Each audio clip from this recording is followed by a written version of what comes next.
بسم الله والحمد لله حمدا كثيرا طيبا مباركا فيه أشهد أن لا إله إلا الله وحده لا شريك له وأشهد أن محمدا عبده ورسوله اللهم صل على سيدنا محمد وعلى آله وصحبه أجمعين ومن تمسك بسنته إلى يوم الدين ثم أما بعد. We have reached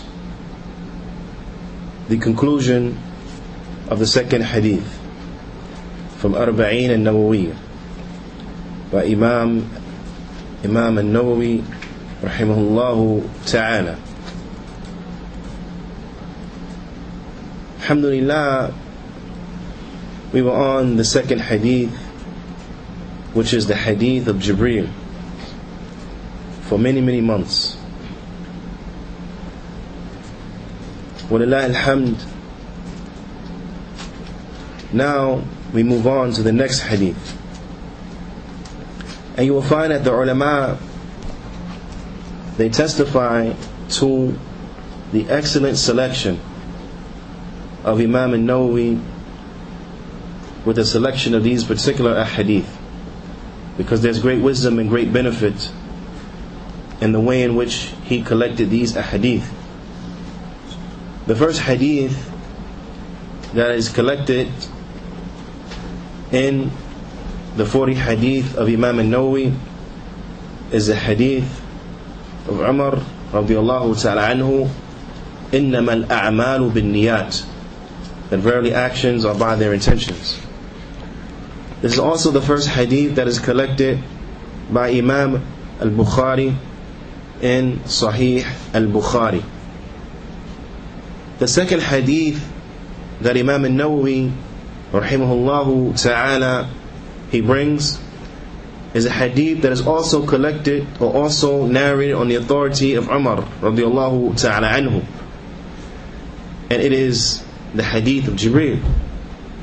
And this is the first hadith that Imam Muslim rahimahullahu ta'ala he brings in Sahih Muslim. So there's great wisdom in the placement of these particular ahadith. So you find that likewise there's great wisdom in the bringing of the third hadith. This is a hadith that has been collected by al-Bukhari and Muslim. And any hadith that is collected by both Imams, Imam al-Bukhari and Imam Muslim, then this is a hadith that is called muttafiqun alayh. So any hadith that is collected by Imam al-Bukhari and Imam Muslim, then this is a hadith that is called what? Muttafiqun alayh. Now, with regards to the hadith that come from this category, are these hadith somewhat strong, kind of strong, strong, or very strong? Very strong.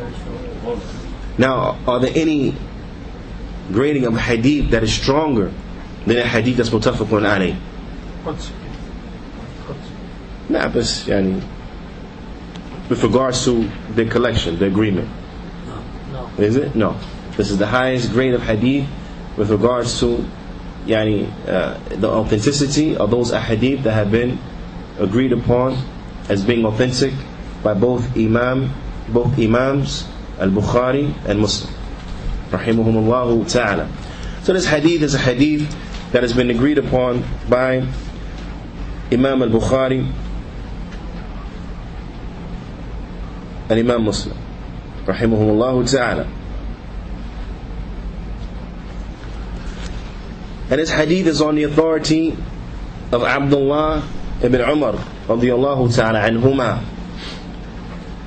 قال رسول الله صلى الله عليه وسلم, that the Messenger of Allah صلى الله عليه وسلم, he said, بني الإسلام على خمس, that Islam has been built upon 5. that Islam has been built upon 5. Shahadati an la ilaha illallah wa anna Muhammadan Rasulullah. Islam has been built on 5. The first, the Shahada, an la ilaha illallah wa anna Muhammadan Rasulullah, that nothing has the right to be worshipped in truth except Allah, and that verily Muhammad is the messenger of Allah. This is the Shahada. This is the first pillar from the 5 pillars of Islam. وإقام الصلاة, and the establishment of the Salah. وإيتاء الزكاة, and the payment of the Zakah. وحج البيت أو والحج البيت وصوم رمضان, and making Hajj to the house and fasting in Ramadan. Hajj al-Bayt wa Sawm Ramadan, making Hajj to the house and fasting in Ramadan. Hadith collected by Muslim wa Bukhari. Bukhari wa Muslim. نعم. وقال الشيخ العلامة شيخ صالح الفوزان حفظه الله تعالى: هذا الحديث كالحديث الذي قبله. That this hadith is like the hadith that's before it. Hadith Umar ibn Khattab radiyallahu ta'ala anhu في بيان الأركان الإسلام, with regards to the explanation of the pillars of Islam. إلا أن هذا الحديث فيه زيادة وهو قوله بني الإسلام على 5. He said that is similar to the hadith that came before it, the hadith that was narrated on the authority of Umar ibn Khattab, collected by Hadith Jibreel was by Muslim. Collected by Imam Muslim. Ahsant. It's very similar to it with regards to the explanation of the pillars of Islam, or the that's what they call it, right? The pillars of Islam. The pillars of Al-Islam. Except for the fact that it brings an addition. It brings an addition that's not contained inside of the hadith of Jibreel. And that addition, that ziyada, is Buni al-Islam ala 5. That Islam has been built upon 5. That Islam is built upon 5. وفي حديث عمر رضي الله تعالى عنه قال جبريل عليه الصلاة والسلام: أخبرني عن الإسلام, inform me about Islam. فقال النبي صلى الله عليه وسلم: الإسلام أن تشهد أن لا إله إلا الله إلى آخر قول النبي صلى الله عليه وسلم. Is that Islam is to testify that nothing has a right to worship in truth except Allah, to the end of the statement of the Messenger صلى الله عليه وسلم. فظاهر حديث عمر أن الإسلام هو هذه الأركان 5 فقط. He says, so what is ظاهر from the hadith of Umar radiyallahu ta'ala anhu, meaning what? Referring back to the hadith of Jibreel alayhi salatu wasalam, is that Islam is only these 5 pillars. Now, in other words, one may understood by this particular narration, this particular hadith, that Islam is only these 5 pillars. واضح? Because it says Al-Islam, أخبرني عن الإسلام, inform me about Islam. فقال النبي صلى الله عليه وسلم: تشهد أن لا إله إلا الله إلى آخر hadith. طيب? So one may understand from that it's only these 5 pillars. Whereas in this hadith here, what we understand from Buni al-Islam ala 5, that Islam is built upon 5, that these 5 are from Islam, and that there are other aspects of Islam as well. So we understand an additional benefit. نعم. The Shaykh, he says: بينما هذا الحديث يدل على أن هذه ال5 ليست هي كل إسلام، وإنما بني الإسلام عليها، فهي مبانيه وأركانه. So therefore, the Shaykh, he says, this hadith, it points us to the fact, and it makes it clear that these 5, they are not all of Islam. They're not all of Islam, but rather they are that which Islam is built upon, and they are the foundations and the pillars of Al-Islam. Naam. وإلا فالإسلام كثير. The Shaykh, he says, because Islam is a lot. There's a lot of aspects to Al-Islam. والأعمال الصالحة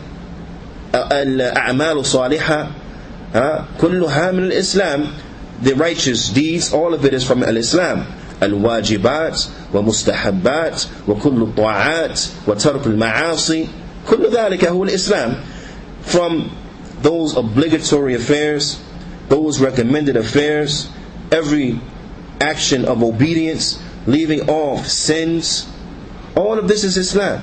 All of this is Islam. نعم. ولهذا قال صلى الله عليه وسلم, for this the Prophet صلى الله عليه وسلم, he said, المسلم من سلم المسلمون من لسانه ويده, that the Muslim is the one who the Muslims are safe from his tongue and his hands. Which shows you that what? Which shows you that what? That كف الأذى من الإسلام, that preventing harm is from Islam. Preventing harm is from Islam. طيب واضح مفهوم هذا. That preventing of harm, whether that harm be verbal or it be physical, whether it be by a person's tongue or whether it be by a person's hand, to prevent harm is thus from Islam. Because the Prophet ﷺ, he said that what? Al-Muslim, the Muslim is who? The one who salim al-Muslimun min Naam, from his tongue and from his hands. So that kaful adha, then this is from what? From Islam. Naam. So we understand from this hadith a great understanding. Because one who is unaware, one who is ignorant of the reality of the fruits and the benefits and the selection of these hadith and in the order in which they were placed in, he may deem this to be somewhat repetitive. He may say, well, we already covered this in hadith number 2. So why does hadith number 3 reiterate this point? Because what? Because it brings an additional benefit, which shows that what? That these arkan khamsa, that these 5 pillars, then they are what? They are from the pillars of al-Islam, that which Islam is built on, but they are not the total and sum of al-Islam. Wadah? Now, as this hadith here illustrates. The Shaykh says, فَالْإِسْلَامُ وَاسِعَةٌ. They said, for Islam, wasi', it is extensive. Islam wasi'un, extensive. لكن هذه الخمسة هي دعائم. But these 5, then they are the foundational structures, the pillars of al-Islam. وهي أركانه, the pillars of al-Islam. وهي مبانيه التي بني عليها, and they are the foundation of which Islam is built upon. You see? وبفقدها أو فقد شيء منها لا يكون الإنسان مسلما الإسلام الحقيقي. He says, and if one of them, or if they are missing, or one of them is missing, then you will find that a Muslim won't be a real Muslim. كلام واضح. مثلا, if a person doesn't believe in Shahada, he's missing the first pillar. He's missing the first pillar. But he comes with Salah, Zakah, Siyam, and Hajj. Is that a real Muslim? No. How? Why? Because he's missing the first pillar. But a person, he comes with Shahada, Naam, and he comes with Zakah, and he comes with Siyam, and he comes with the Hajj. But he says, you know what? Salah is not from Islam. Ain't no such thing as Salah in Islam. That person's a Muslim? No. He don't believe in Salah. Likewise, we can say the same for each and every pillar. He don't believe in Zakat. He says, there's no such thing as Zakat in Islam. Everybody bring everything else. But I believe in Siyam, I believe in. Then we say, not a Muslim. Likewise, say, no such thing as Siyam. No such thing as Hajj. But I believe in the rest. Then they're not a Muslim. This is what the Shaykh is meaning here. Is that if anyone loses one of these pillars, then they have lost the Islam. Naam, they lost the Islam. And this is why they differ from the other actions. Because if a person infringes upon his Shahada, for example, then there's no Islam for him. Islam is gone. But let's say, for example, there's a Muslim who doesn't safeguard the Muslims from his tongue. So he's always speaking nasty to people, speaking bad to them, belittling them, cursing them, so on and so forth. Naam. Is that person a Muslim? Yes. He's still a Muslim. Even though he doesn't prevent the verbal harm from reaching the Muslims, he's still a Muslim. So you see how it differs from the Shahada, for example, or from one of these pillars. Because if you lose these pillars, you lose the Islam. But these other good deeds, if you lose them, you don't lose your Islam. If you don't have them, your Islam is still there. So if a person is verbally abusive, if a person hits people, he strikes people, and then when he gets mad, he starts slapping people, then you say what? He's a Muslim. He's a bad Muslim, but he's a Muslim. Whereas if a person doesn't believe in Shahada, doesn't believe in Salah, and so on and so forth, then what? It's not a Muslim. Even though he may not verbally abuse people, even though he may not physically abuse people, but because he doesn't believe in Shahada, not a Muslim. Because he believes Salah is not a part of Islam, not a Muslim. Because he don't believe that Zakat is wajib, not a Muslim. Well, it makes sense? But yeah. So this is how these arkan differ from the other actions and characteristics that are from Islam. Now these 5 pillars differ from the other actions and characteristics that are from Islam. So let me move on to the first of them. And this is something that each and every one of us, we need to know inside and out. And that is Shahada and La ilaha illallah. The Shahada that nothing has a right to be worshipped in truth except Allah. If someone were to ask you, Ma ma'na La ilaha illallah, then you will have to respond to him with that which is correct, which means that we will have to learn what is the correct meaning of La ilaha illallah. Because you find, unfortunately, the Muslims today, they don't know the meaning of La ilaha illallah. But if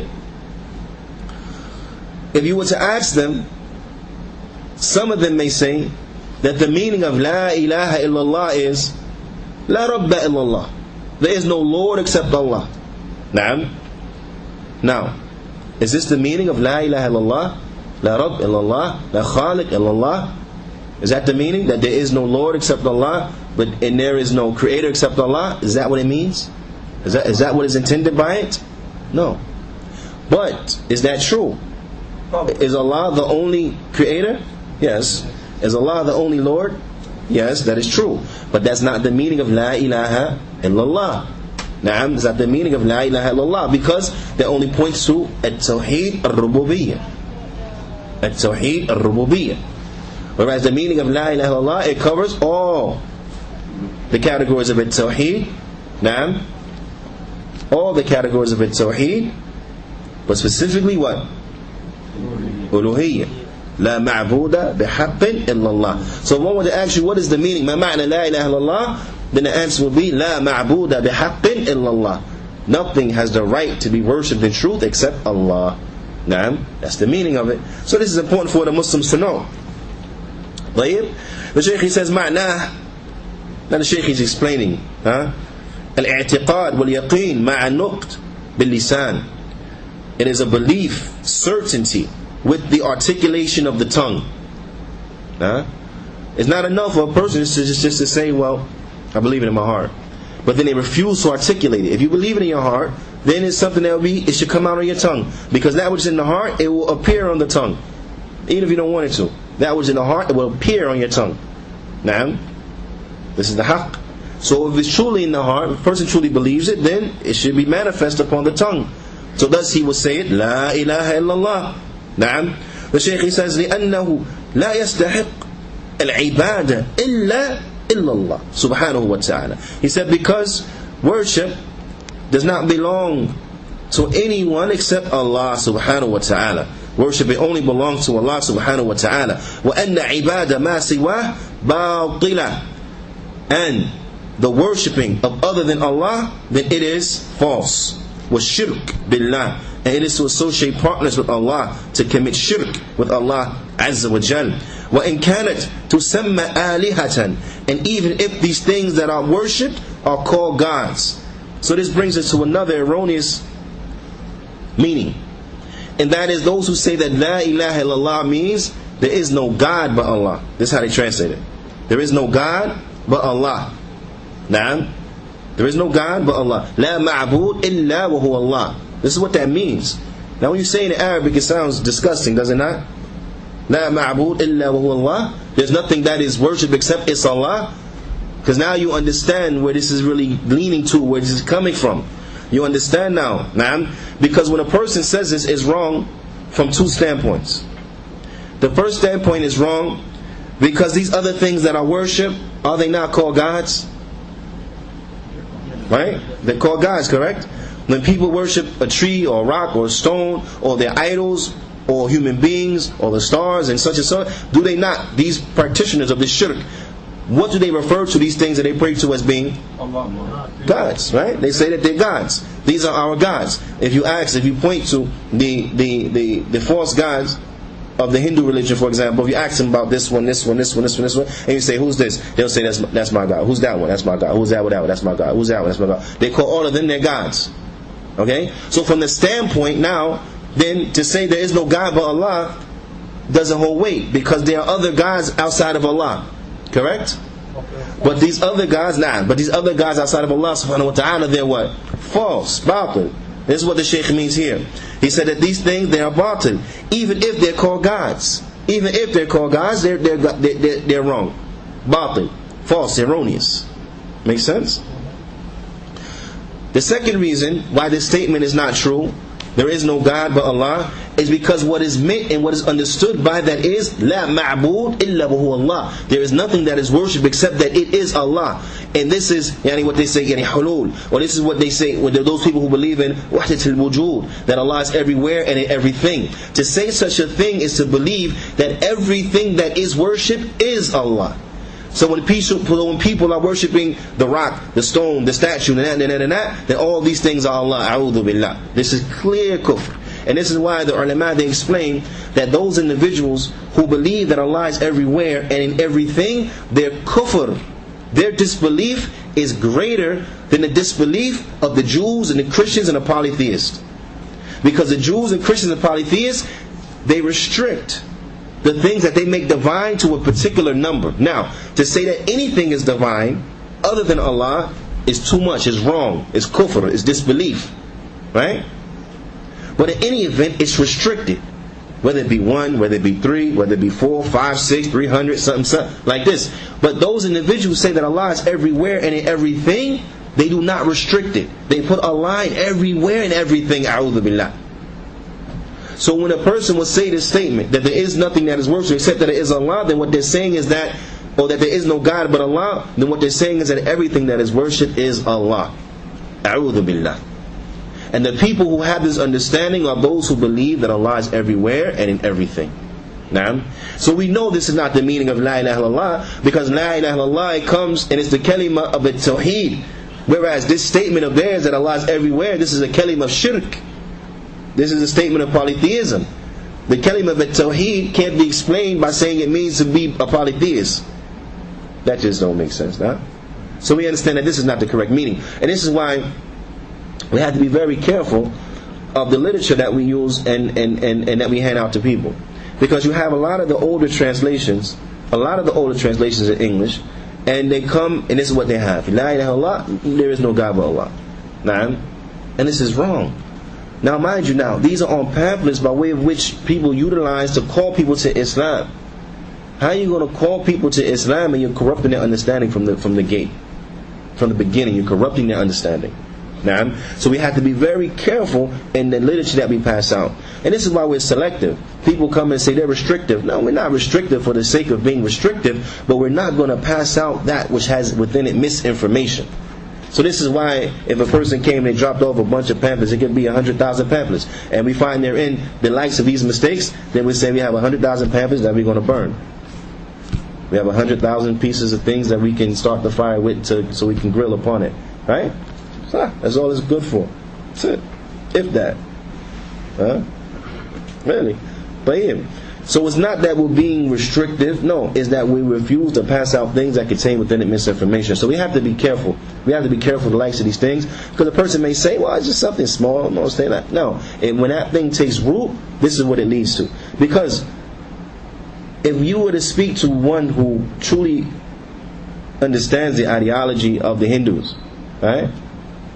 And you would have asked them, why do you pray to a cow? Why do you pray to a rat? Why do you pray to this statue with these many arms and so on and so forth? They'll tell you, we're not praying to those things, but we're praying to what? To the Creator in those things. A'udhu billah. You understand where this concept came from? And this is something that we spoke about a little while ago with the likes of the 5%ers and the likes of the followers of Dr. York and so on and so forth. These people who had this belief. Now, and they're kuffar. Let me just make that clear. The 5%ers are kuffar. The followers of Dr. York and Dr. York are kuffar. Now, but these individuals had that same belief that Allah is everywhere and in everything.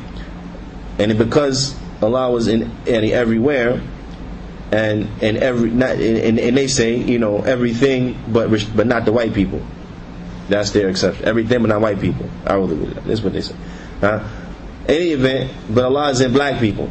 So if Allah is in black people, that means black people's God. So if black person is God, you don't got to pray nobody outside yourself. You understand? You understand where this foolishness comes from? This kufr, this despicable statement. Now, it stemmed from what? From this belief that Allah is everywhere and everything.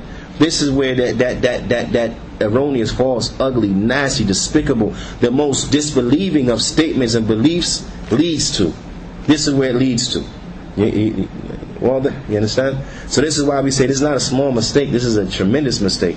So it's important, it's a must that we educate the Muslims with regards to these affairs, because these are affairs that they are not aware of. These are affairs that they are not aware of. Many of them, unfortunately. But Shaykh, he goes on and he says that these things that are worshipped other than Allah subhanahu wa ta'ala, then they're done so in falsehood. And this is shirk billah azza wa jal. وَإِنْ كَانَتْ تُسَمَّى آلِهَةً, that this is shirk with Allah, falsehood, erroneousness, even if these things are called gods. وَلَكِنَّهَا آلِهَةٌ بَاطِلَةٌ, but these are false gods. These are false gods. فَالْإِلَهِ الْحَقِّ هُوَ اللَّهُ جَلَّ وَعَلَى. The only one who has a right to worship the truth, the only true God, it is Allah Jalla wa'ala. وَمَا سِوَاهُ فَأُلُوهِيَّتُهُ بَاطِلَةٌ. And what is other than Allah, then the worshipping of those things is done so in falsehood.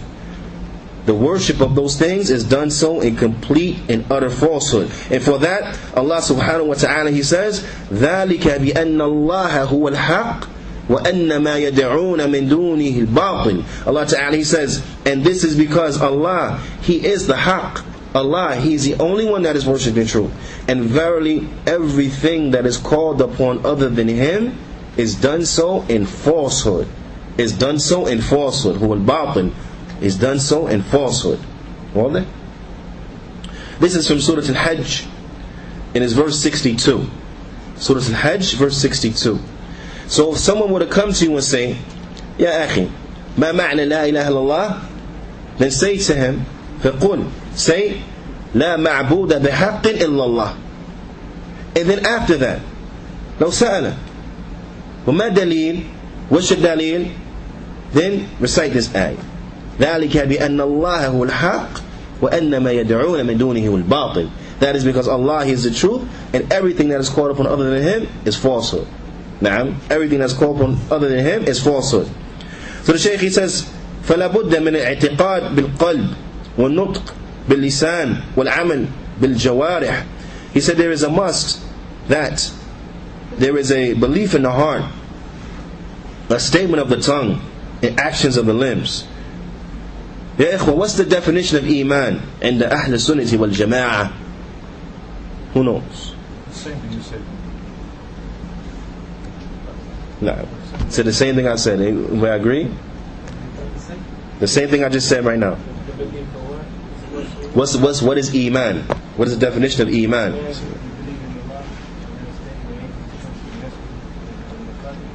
No, I mean the definition, not...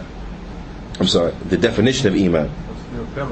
Now, what's the definition of Iman with Ahl Sunnah wal Jama'ah? Iman is what? Belief in the heart, action on the limbs, statement of the tongue. You're missing one. Oh, and it increases.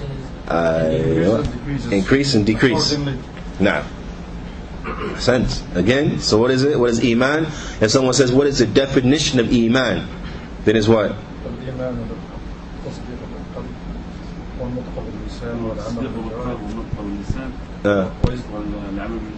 بجوارح. Now, By English, who wants to say in English? And it goes up? يزيد وينقص. طيب. English again? What's Iman? Believe in the heart, articulation in the tongue, نعم. action with the limbs, نعم. increase and decrease. Now, so if a person believes in La ilaha illallah, then he has to have these elements have to be there. That he has to believe in his heart, articulate with his tongue, and then act upon it with his lips. He has to act upon it with his lips. Now, لأن عبادة لله عز وجل, because ibadah is for Allah Jalla wa ala. Naam, it's for Allah. So now, what if a person, for example, to say, okay, La ilaha illallah, I believe it in my heart, but then he prayed it, everything. Then we say what? Just one? He's not there yet. He's yet to arrive. Why? Because his actions are in compliance to what he's saying and claim he believes it. It's not in compliance. That makes sense? Naam. It has to be. Naam. It has to be all of these things together for that to be beneficial. But yeah. So the Shaykh, he says, لا يستحقها سواه. There is no ibadah to other than Allah subhanahu wa ta'ala. ولا يكفي أن تعتقد أن العبادة حق لله عز وجل، بل لابد أن تعتقد أيضا أن العبادة ما سواه باطلة. Shaykh, he says also, it is not enough just to believe by itself that Allah is the only one who deserves to be worshipped, or more correctly, that Allah deserves to be worshipped. He said, but also at the same time, a person must also believe that everything that is worshipped other than Allah is falsehood. That makes sense? Again, he said it's not sufficient for one to believe that Allah deserves to be worshipped, but he must also believe that everything else that is worshipped is false. That worship is done so in falsehood. You understand? Now, you may hear this and say, well, yeah, that makes sense, right? Unfortunately, not everyone is on that same page. The Shaykh, he says, هذا هو مقتضى لا إله إلا الله. He said, this is that which is intended and necessitated by La ilaha illallah. فإن لا إله نفي. Because La ilaha, this is nafyun. Now we get into here the pillars of La ilaha illallah, the arkan, the pillars of La ilaha illallah. This is muhim. This is something that is very important. Those pillars are two. Kam arkan? Ithnan. Two. Naam. Two. They are, first, a nafi, a negation. A negation. Naam.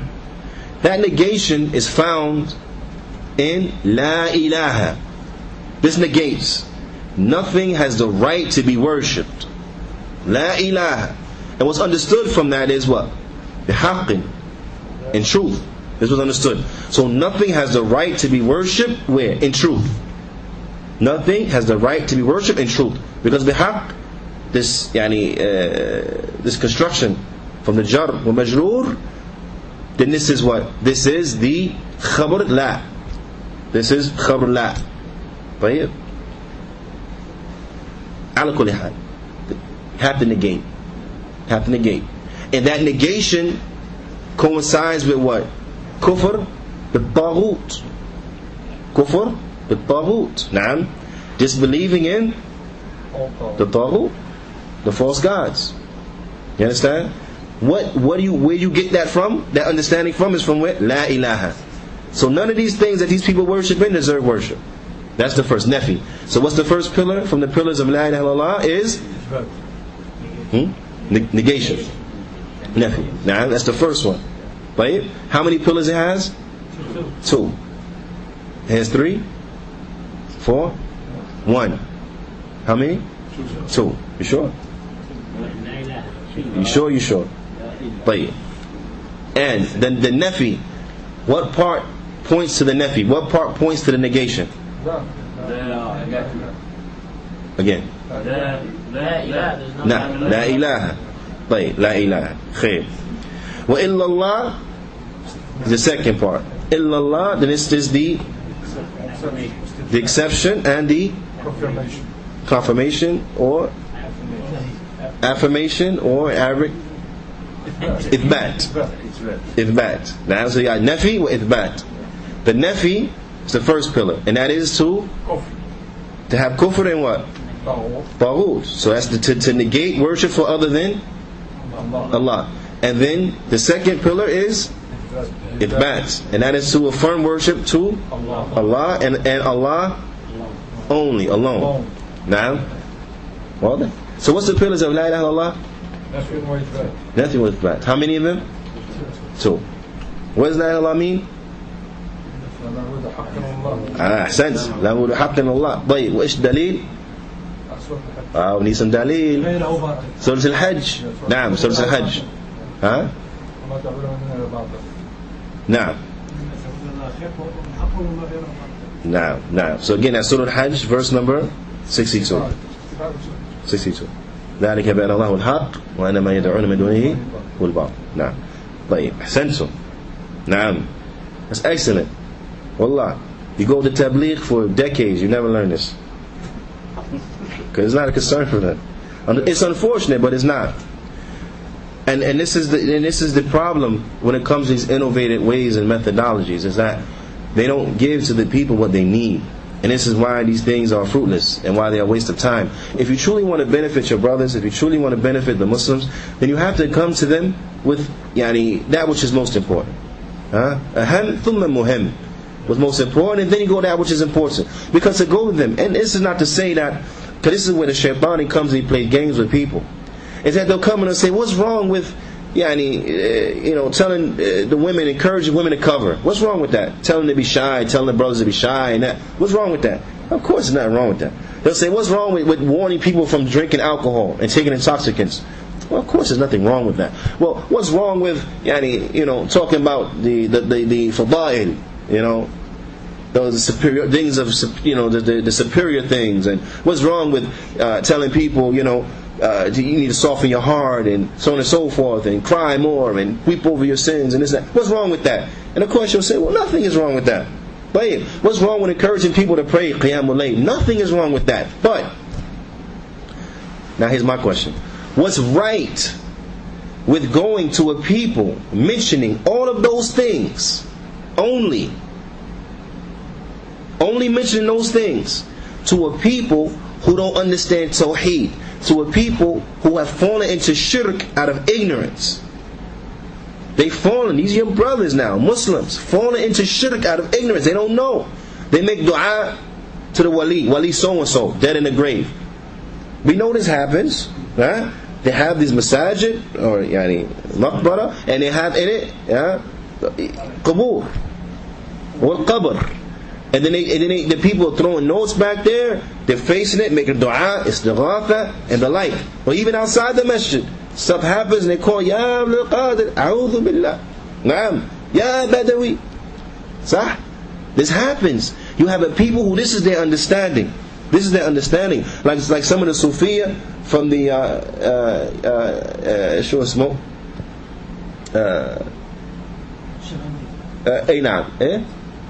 Naqshbandiya. What they say is, you can't make muraqabah, as this is what Sheikh Nasr, Sheikh Albani, the Imam, rahimahullah ta'ala, he mentions. They say you can't make muraqabah with Allah subhanahu wa ta'ala. Remember talking about ihsan, muraqabah? فَإِن لَمْ تَرَى فَإِنَّهُ يَرَاكَ. If you don't see him, you know he sees you. This is muraqabah, that you know Allah ta'ala sees you. They say you can't make muraqabah with Allah subhanahu wa ta'ala, so you have to make it with your sheikh.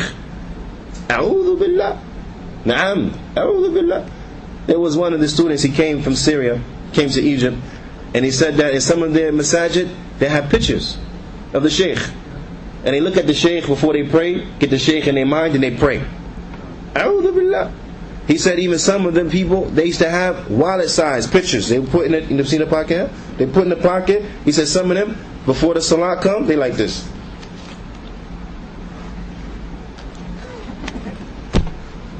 A'udhu billah. A'udhu billah. Now, you have a people who are upon this, or who may think this is okay, or who may think this is alright, who may think this is good. So now, what's the benefit in going to them talking about you should pray at nighttime? What's the benefit going to them saying you need to fast every Monday and Thursday? What's the benefit of going to him saying, you need to grow your beard? What's the benefit of going to him saying, you need to don't drink khamr, and so on and so forth? These may be issues that they have. Okay, we need to get to these issues, but not first. We get to them later. First, we got to deal with the most important thing. That's like triage, right? Triage. You got to triage a person. You assess him, you diagnose him, and say, okay, this was wrong with him. So you got to. Okay, like triage. Okay, you come into the emergency room. And may Allah Ta'ala grant us all safety and protection. I mean, but if an individual were to go into the emergency room, correct? When you first get there, what do? They triage you. They do triage to see what's your ailment, how severe, what do we deal with first, second, third, fourth, fifth, like this, right? Okay, so you come in there now, and half of your face is hanging off. Huh? It's possible. Maybe he's riding a bike or something, I don't know. Okay, half his face hanging off. But and then he got a splinter in his left finger, okay? And he got a gash in his left arm. Right? Would it make sense for the doctor, as soon as he come in, to say, oh man, give me some tweezers, let me get the thorn out of his finger, let me get the splinter out of his finger first, right? Or to say, bring me the suture kit, we're going to stitch his arm up. Would that be wise? Would it be? No. That's a malpractice lawsuit waiting to happen, is it not? You're going to deal with the greatest of his injuries first. His face half his face is falling off, hanging off his cheek. So now we're going to deal with this first, because now this will entail different things. He may need a blood transfusion, he may need this, he may need that, right? So depending upon what's the most severe, what's the most pressing, then they're going to deal with that first. Stabilize him. He done bled out. Good. We can give him some blood transfusion. Once we got that stable, now we can start dealing with these other injuries and so on and so forth. And correct? But yeah. Likewise, when you go to your brothers and you assess them and you see that, listen, they don't understand La ilaha illallah, they don't understand the affairs of Tawheed, they don't understand what is shirk. If you don't know what is shirk, how you stay away from shirk? Like the poet said, "Alamtu shar la li shar lakin li tawqihi la'anna ma la ya'lam min khayri min ash-shar yaqa' fihi." He said, I learned evil, not for the sake of learning evil, but so as to be on guard from it, so as to protect myself from it. He said, because those who don't know the difference between good and evil, they're going to fall into it, meaning evil. If you don't know the difference between good and evil, you're going to fall into evil. That's like a person, for example, eating from a buffet, but he can't distinguish between turkey and pork, turkey and ham. He don't know which is which. That person, quite naturally, he's going to eat something from the turkey and something from the ham. Right? Because he don't know what ham is. He don't know what pork is. Right or wrong? He's going to eat it, but he don't know. He don't know. He may know the word pork. Like a lot of Muslims, they know the word shirk. But as far as the reality, what is shirk? They don't know. Just like this one don't know what is pork. So you say, yeah, we don't eat pork. Then you say, we like a ham sandwich? Certainly. Thank you very much. Would you like some pigskin? Certainly. Thank you very much. They have any hot sauce? Huh? Because they don't know. They just know pork. They don't know what pork is. So, and until they have been made aware of what is pork, they know to stay away. They know, okay, those pork skins, pork. Ham, pork. Spam, pork. So on and so forth. Right? So it's incumbent that we educate our brothers and our sisters. What is Tawheed, so they can do it. What is Shirk, so they stay away from it. Because if not, they're not going to be able to implement it. And this is going to be the greatest thing. Because if a person were to do all those other things that we mentioned, they don't drink alcohol, they don't drink no intoxicants, or ingest no intoxicants, the women they cover, the men have beards, they pray at nighttime, they fast every week, voluntary fast, so on and so forth. But the whole time they're making Shirk. The whole time they're making Shirk. What is that going to equate to? Allah Ta'ala, He says, وَلَقَدْ أُوحِيَ إِلَيْكَ وَإِلَى الَّذِينَ مِنْ قَبْلِكَ لَإِنْ أَشْرَكْتَ لَيَحْبَطَنَّ عَمَلُكَ. Allah Ta'ala, He says, we revealed to you, O Muhammad, like we revealed to those who came before you, that if you make shirk, no doubt about it, verily, indeed, most definitely, your deeds will be rendered null and void. Don't count. So a person doing all these good deeds, right? But he's doing it upon shirk, then what's going to happen when the shirk mixes with the good deed? It's done. There's no good deed. There's no reward. There's no reward. Now, so if we want to benefit our brothers and sisters, then we have to go to them with the origin first. Now, once that's taken care of, then you move on to these other things. Then you concentrate and spend time and effort, much time and effort in these other things. But to start, you have to start with that which is most important. That which is most important. This is why these things are important. This is why these things are a must. This is why these things are necessary.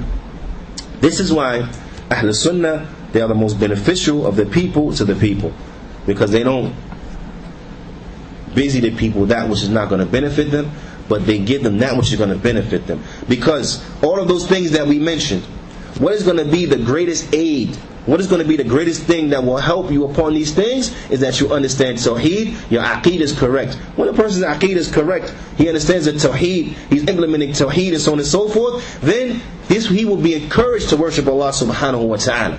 Why? For Allah, lillah. Naam. So you don't have to worry about this person trying to pray at night to show off, or do this to show off and that. La, he don't care about that. He does what he does for Allah subhanahu wa ta'ala. The ikhlas. Naam. But that comes from what? From knowing and understanding the affairs of the Tawheed, for knowing and understanding the Aqeedah, for having the Aqeedah correct, for having the minhaj correct, and so on and so forth. So when you hear Ahl Sunnah warning people, don't sit with the Mubtadi'ah, don't sit with Ahl Bid'ah, and so on and so forth, it's for good reason. Why? Because then it's going to bring you harm upon harm. Harm upon harm. You have issues, they repair your issues with greater problems. You understand? You have an issue, they repair your issue with greater problem. That's like if you come to me and say, SubhanAllah, I got a toothache. I say, your tooth hurt real bad? You say, yeah, man, it hurts so bad. I say, okay, turn around. You turn around, I get my little baseball bat, and I'll bust you in the back of your head. And now I'll say, you don't really realize your tooth hurt no more, right? You say, no, because you split my head. I said, well, you said I fixed your toothache. A'udhu billah. Huh? They fix the problem with a worse problem. Now, this is the reality. This is the reality. They give you poison, then they treat you with poison. A'udhu billah. So, this is why these things are a must, that we concentrate on them and we share them with ourselves, our families, our brothers and our sisters, because these things are extremely, extremely, extremely important. Now, so the Shaykh, he goes on, he says, فالنفي هو نفي, that the nafi, the negation, it is a negation. وإبطال لعبادة أو لعبادة ما سوى الله سبحانه وتعالى. He says, so it is a negation and a rendering of being null and void, false and erroneous, the worship of other than Allah subhanahu wa ta'ala. He says, وَالْإِثْبَاتِ هُوَ إِثْبَاتِ عِبَادَةٍ لِلَّهِ جَلَّ وَعَلَى. And the إثبات is the إثبات to Allah, or the إثبات to Allah جل وعلا. نعم. على كل, the إثبات is that we have and we affirm all of the ibadah to Allah جل وعلا. نعم. فلا يكفي النفي بدون إثبات. It's not sufficient to have a negation without an affirmation. ولا إثبات بدون نفي, nor an affirmation without a negation. نعم.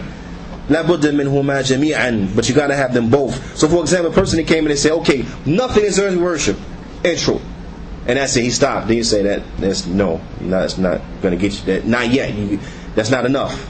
Okay. Well, a person, he came and he say Allah is to be worshipped, and that's it, but he didn't negate the worship of other things, then again, that's not enough. You need them both. Nothing is earthly worship in truth except Allah subhanahu wa ta'ala. Naam. And this will necessitate, as we said, to have a complete, utter disbelief in all of the tawaghit, and all of the false gods. Naam. And it's important that we know and that we understand this, and that we know that this is the haqq. This is the haqq, that only Allah deserves to be worshipped alone in truth. And this is not a relative truth. Now, because some people are coming to make you think this is a relative truth, meaning that's true for you, but not necessarily for them. Okay, that works for you, but not for them, and this is not right. The Shaykh, he says, so you have people saying nas ahra, that people, they're free fi aqaidihim, they're free with regards to their belief. They believe like they want to believe, it's okay. Now, kullun lahu aqidatu, everybody have his aqidah, it's okay. Now, whereas the Muslims, we say la. Yeah, granted, people gonna believe how they're gonna believe, But we're not going to co-sign that. They believe like they believe, but their belief is wrong. Because they believe you can pray to a stone. They believe you can pray to a rock. They believe you can pray to a saint, an angel, a prophet, a messenger, that. So we say that's wrong. Their belief is wrong. They're not allowed to believe like that. They do so out of transgression. They do so out of disobedience and the like. But that's not right. We don't support that. That's wrong. The only belief that a human being has to have is what? La ilaha illallah Muhammad Rasulullah. That's it. You understand the difference? But these people come and they say, hey, they okay, we okay, you okay, everyone's okay. Khalas. Now, everyone is free. Let them do what they want to do. Da'anhum. Leave them alone. Then we say, no, we're going to give da'wah. We're going to give da'wah. It's what Allah Ta'ala commanded us to do, to give da'wah. Now, and this is something that is important. And this is what we alluded to earlier when we said, unfortunately, you don't have everyone on the same page. Not all the Muslims are on the same page with regards to this. This is a problem. It's a calamity. It is a must that we call mankind to that which will benefit them. And that which will benefit them is that which will lead them to the Jannah.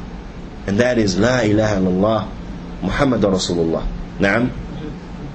And then that which comes after it from the affairs of Islam. Bidnillahi ta'ala, the Shaykh goes on to go over the next part of the Shahada. ونتوقف هنا إن شاء الله تعالى فنكتفي بهذا القدر وصلى الله وسلم على نبينا محمد وعلى آله وصحبه أجمعين جزاكم الله خيرا.